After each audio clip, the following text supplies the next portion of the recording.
It is currently the morning of the 11th of October 2019. Hi everyone, meteorologist Robert Spetty here with you. Hagibis, still a potent storm system, but the good news is that based on a 1-minute wind scale from the Joint Typhoon Warning Center, it is starting to weaken. You can even see that here on the infrared satellite imagery. Some of that dry air starting to get infused with this storm system. Still has a very tight center of circulation, that convection around it. That is where you have those winds of 125 knots, sustained pressure up from 915 yesterday to 925 today. It is getting a little bit more ragged, and the reason because of that, well, it's mainly this upper level trough towards the north starting to pull on it and skew it off. And whenever we see that, we're starting to see the beginnings of basically this going frontal, kind of a warm front developing right there and a cold front down towards the south. And whenever you see that, that is indicating that this is losing some of its tropical characteristics. Now, I don't like to say it's weakening, though. It's basically just starting to get blown out as that wind blows into it. And that means that the winds will start to expand away from the center of circulation, which is dangerous in the fact that it will become much more widespread over the coming days. And that's why, from the Joint Typhoon Warning Center, look at the 34-knot range rate in here. As this moves over, everybody from Iwakuni there, basically western Shikoku, all of Honshu, and basically parts of Hokkaido will see at least tropical storm strength winds. Now, the good news is that those max winds, as it does pass over the Tokyo area of 75 knots, if it stays on this exact track right there, they will be basically Chiba prefecture or at least just offshore. That's really bad news, actually, for Chiba. They're still recovering from a Faxai last month, so we don't need that at all.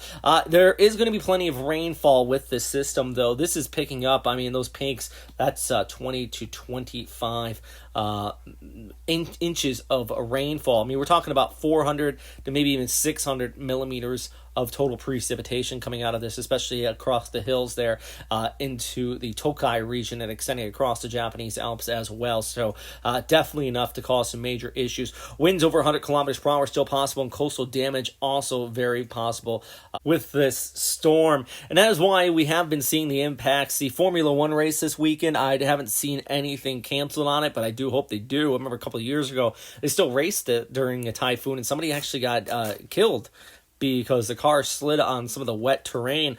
Also, the All Blacks game was canceled there in Osaka at Toyota Stadium, and I know the England versus France game during the Rugby World Cup in Yokohama was also canceled, because right now, at this time frame right here, you're looking at Saturday evening here in Japan, and we're talking about this center coming on shore there, just eastern Tokai, extending over towards the Izu Peninsula, and at that time, that is hurricane strength winds. The worst of it, of course, on the right side of that center of circulation, the Izu Islands, Oshima, definitely going to be getting a major impact from this, and then eventually over towards Tokyo. Now, the good news is that unlike Faxai that came in from the southeast, this is coming in from the southwest, and that does weaken these storms a bit. In fact, look at downtown Tokyo. The max winds when the center of circulation moves right overhead, it's not all too high if it moves directly over the city, and that's great news then coming in from the southwest. So downtown Tokyo probably going to see tropical storm strength winds, maybe a gust of the typhoon strength,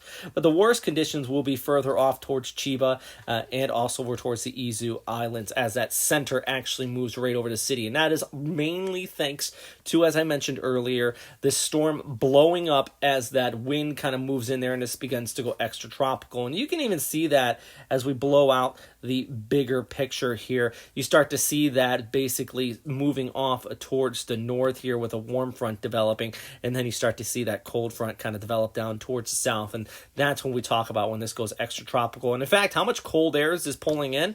Well, we'll move off towards the north. We can even see Hokkaido, the European model, picking up on a little bit of snowfall in some of the higher elevations. So yeah, there's going to be some very chilly air behind this.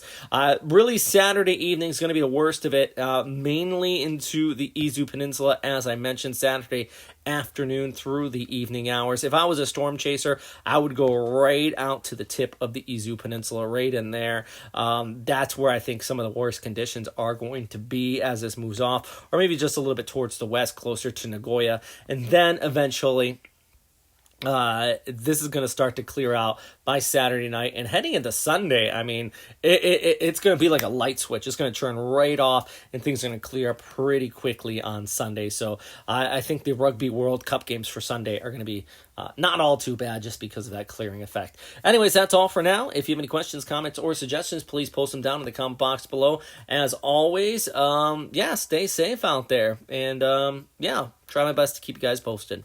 All right.